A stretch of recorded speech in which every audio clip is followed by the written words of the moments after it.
everybody. So we are cooking today again from the How Not to Die Cookbook. This is by Michael Grieger, and we are making the black-eyed peas and collards. So smoky black-eyed peas and collards. It looks like this in the pan, so you can see all the collards in there and the beans. There's going to be some tomato, onion, garlic, and spices that go with it. And I have gotten us started because the collards needed to cook for 20 minutes. I kind of felt like that's a long time for us to be just sitting around. So, and again, I'm making for myself a double batch and my friends. So I have a couple of pots of collards. Sometimes I buy these like in the big leaves and I cut the stems through. This time, it's a busy week. Shredded collard greens, family size, 2 pounds in a bag. So I got 2 pounds in each one. And I saved those just to kind of show you. So we sometimes talk a little bit in this segment, like how can I shave time if I need to? This is one way. I can buy my stuff pre-chopped and throw it in. So it's still fresh, but I didn't do all the work. So, oh, I dropped a pan. The other thing that I've prepped is something called black rice. So I'm not sure. Here. This is black rice. It's legitimately black. It used to be called the Emperor's rice. I buy this online because I like to buy a lot of it in bulk. It kind of helps. I actually keep it in a second fridge that we have downstairs.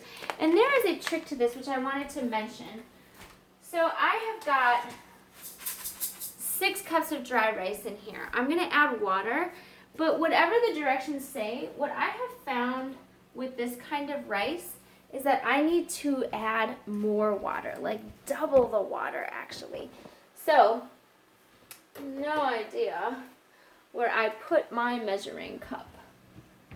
So let me grab another measuring cup. Here we go. So, oh, here it is. It's like right in front of me. So if I've got 6 cups in here, I'm actually going to want 12 cups of water. Because I find that this rice soaks up a ton of the liquid, and you end up with really hard rice otherwise. But the thing is, whenever you buy like a red rice or a black rice or just anything with a little color, you end up increasing your protein values, your nutritional values. So it's also really beautiful. It puts on this gorgeous look on the plate. So I'm going to go ahead and put this in my rice cooker. If you don't have a rice cooker, you're just going to use your stove. It's fine. But I'm going to set it for the brown rice setting because it's not like everything has, oh, and a red rice and whatever. So brown. And that's going to go. It's going to go for probably like 40 or 50 minutes. And now my collards are ready. So I had my timer going. That's how I keep track of everything. And it's time for me now to drain these pots. So I'm just going to come over. Now, I will also tell you, prior to draining these, I reserved a cup of the cooking liquid because we're going to use that in a second pot. So, pulling all of these out, this is a lot of greens. So, I may actually drain them separately. Sometimes I might just drain them together. I'm going to get some of that. Now, if I had made these fresh, what would happen next would be that I would go ahead and cut them into smaller chunks after they cooled. But I bought these shredded, so I won't need to do that. So I'm going to drain my second pot of collards. And while some of the water is coming out of that, I'm going to get my next couple of pans ready. So I'm making for 2 families in this, so I've got 2 pans just to help me keep track. With my family, I always make a double batch. There's all kinds of reasons for that. For one, I do all this cooking during the week, but I don't do all this cooking. Look at all the steam coming on. I don't do all this cooking on the weekend, whether it's a busy weekend or a do-nothing weekend. The goal is to get out the leftovers and throw them in the microwave or eat them cold or whatever. So I do a lot of cooking to kind of get things ready for whatever my weekend is going to throw at me. So those can just wait there for a moment. I'm going to come over here. I'm going to attend to these pots. So here you see I've got 2 pots going. One of them is going to take a 1/4 cup of this liquid. That's already warm, so I'm going to turn that down. This other one's going to take a 1/2 cup of this liquid. And so the thing about the Crusette Dutch oven, so I got this for a birthday at one point. I'm actually going to put a little extra water in this one because this is that fast burner that tends to just absorb liquid and get hot really fast. So for years, those 2 pots that I'm cooking in over there is all I ever had. I only got this one pot recently. So if you don't have a Dutch oven, by all means, don't be like, well, that just proves that I can't do anything. Not so. So I pre-skinned my onion so that I wouldn't have to mess around with the trash while I was talking to you. But that same notion of cutting it in half and then slicing it long ways and then the short way is what's happening here. And as I do that, I'm going to go ahead and shift it over to my pot, my pan right away, because that pan is ready to go. That pan is hot. Now I have 2 kinds of onion here. I have a yellow sweet and I have a red. So in Dr. Grieger's way of thinking, the more color, the better. So for instance, black rice, healthier than white rice. You're going to want to use that that red or black rice whenever you can. The same would be true of a red onion.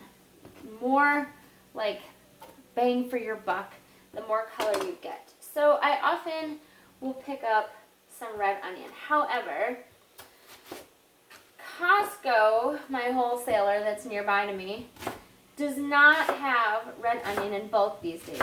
I don't know why. They have sweet onion, they have yellow onion, but they don't have red onion in bulk. So recently when I did my big shopping spree, I went and got a bag of onions. So this is the red onion, but I just don't have enough. So I'm just mixing them. And so if you have read Dr. Grieger's cookbook, or his regular book, How Not to Die, he would tell you something similar. He would say, like, do what you can, but don't worry so intensely about it that it would stop you from eating well. So like even the notion of organic, is organic better? There's a lot of argument out there. I'm not here to start a fight for sure.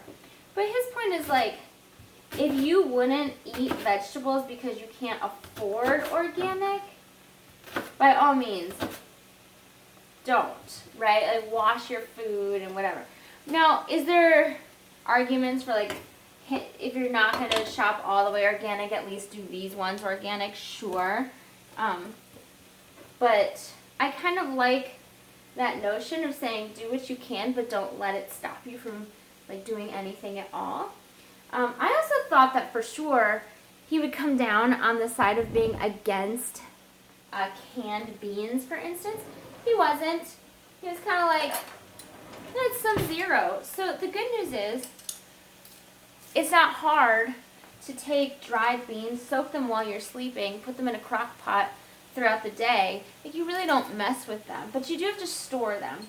So I think for me the barrier sometimes is not the cooking, but the storing. So I think what Dr. Grieger would say is, don't sweat it, right? Just go ahead and do what you can. And I've appreciated that approach. I think that's a helpful approach for me. So I'm actually right now adding some garlic. So if you've been with us at other points, this is hardly any garlic. 1 clove per a batch, basically. Just earlier this week, it was 6 cloves per batch. I was making 3 batches, so that was 18 cloves of garlic. 3 cloves of garlic, hardly anything in contrast. So I'm just mincing it and sticking it in. There are, by the way, so many ways to do anything. So you could run this through a food processor instead of using a mincer. But you don't have to do any of those things. So if you want to, you could chop up your garlic by hand. I kind of think that when I go ahead, so I'm stirring everything up right now. I think that when I mince it, some of the garlic juices come out a little better. And the instructions with the onion is to cook it until it's becoming translucent. So we're actually already getting there in both of these pots, which is great. My 2 kinds of onion, my 2 kinds of garlic. And I think at this point it's time to add the spices. So, my onion and garlic is in. Yes, it is time for spices. So, I'm so excited. Today, I've finally gone out and gotten some smoked paprika. So it's a teaspoon to each batch that you're making. So, I've had tons of paprika over the course of my life. I have never actually bought the smoked paprika, so I am so interested to see how that changes the flavor. Turmeric. Turmeric is something that Dr. Grieger loves to cook with. He feels like it has a lot of beneficial health properties. Just so you know, if eaten like too much at a time, it would actually be poisonous. So when he's saying like, oh, add a quarter teaspoon to something, that's like the right amount, right? So sometimes we think more is more. More is not always more. Salt. He does not come down on the side of salt. I have discovered my family will not eat healthy meals if they don't have salt in them. So I've added a half teaspoon to one batch and a full teaspoon to a double batch. And then the spice blend is something that comes out of the front of his cookbook. I'm adding a teaspoon of each to the pots. So a lot of people like to add those spices ahead of time like we're doing there because it allows them to release some of their aromatic flavors. And I need a little extra water and on this burner that cooks faster. Also, you'll recall, right, because we're using less oil in these, we're sauteing, utilizing water. It's almost really like steaming. So you can see that's getting kind of a nice hue to it. I added that extra water so it doesn't burn to the bottom. That's okay. Gotta come over to my other pot. This is like having twins when you cook a double batch. Also, you'll see I'm using a Dutch oven and a saute pan, right? So what you're using to cook can be so flexible too. If someone is asking for a certain kind of a thing, what you do want to know is the wider the base is, the more that the water is going to cook out. So if I had a small saucepan, the water would stay in there a little bit more. So there's my spices, my onions, my garlic. It makes sense that those kind of all go together. We're now going to add our wet ingredients. So it's going to be a teaspoon of miso paste. So I have a white miso paste here. I got this at the local Asian market. You can buy it at any grocery store, but at the Asian market I can get it in the refrigerated section, which I just am figuring there's something positive about that. So then I went ahead and pre-drained my black-eyed peas. So 1 can for 1 batch, 2 cans for 2 batches. I also pre-drained my tomatoes. So 1 can for 1 batch and 2 cans for 2 batches. It's going to add a little bit of liquid back in. I'm going to keep turning my heats down because none of these things need to be highly cooked. So miso paste is a flavoring. It does have a little bit of salt in it. There was some concerns about was it good for you or not good for you. Dr. Grieger's research found that maybe it's not that bad for you. So he has incorporated it into a lot of his recipes. So it can have some really beneficial properties for protecting against cancers for women in particular. If you are trying to get pregnant, as I understand it, soy is less of a positive because of what it does with the estrogen levels. So, you know, I think you want to see all things in light and balance. I once was working at a restaurant when I was in college, and I heard these older women be like, olive oil doesn't have any fat in it. And it was the funniest thing. It wasn't that olive oil doesn't have fat. It had different ratios of monosaturated, polysaturated. You know, that's how people were seeing it. But we can really get confused, I think, when we hear people talk about something being healthy. Like, what does it mean for something to be healthy? oil, like I said, I will definitely at Christmas and Thanksgiving and when I'm cooking special meals for people, go ahead and saute with oil because it does something a little special to the food. But when I am cooking every day of my life, just trying to put meals on the table, taking a minute to pull back on some of those things and add nutrition over just calories might be a good idea. That said, we also have kids in our house that need to eat extra calories. We've had nutritionists tell us to add oil, add peanut butter to everything, including their hummus. So it's a case by case. So those things have been added. I think we're ready now to add back in the collards.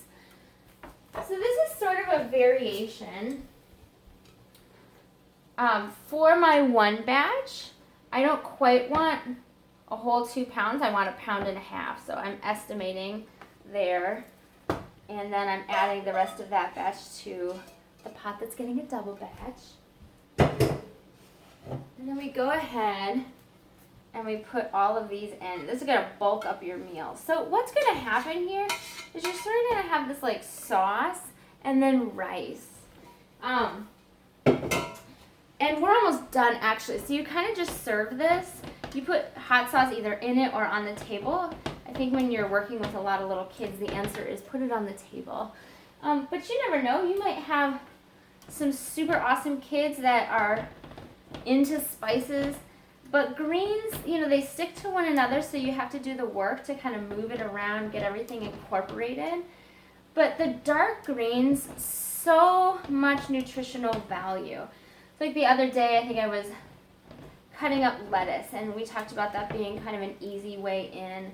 When I serve something like this to my kids, I'm making a lot of extra rice. That's purposeful. It helps them get through it. So they're going to get less of all the collard green aspect and more of the rice than what's going to go on my plate. I'm going to give myself less rice and more of this collard green mixture with the black-eyed peas. But you're sort of dishing up almost a casserole style of the collard greens and black-eyed peas. So if I come over here, this is my single batch.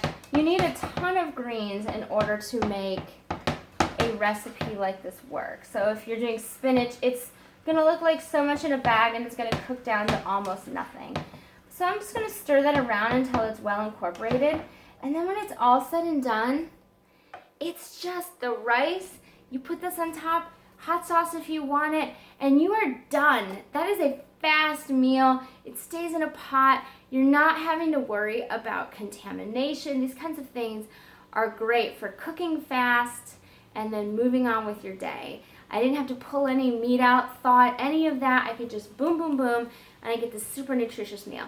So that is that recipe. Thank you again so much for joining me, and I will talk to you later. Bye-bye.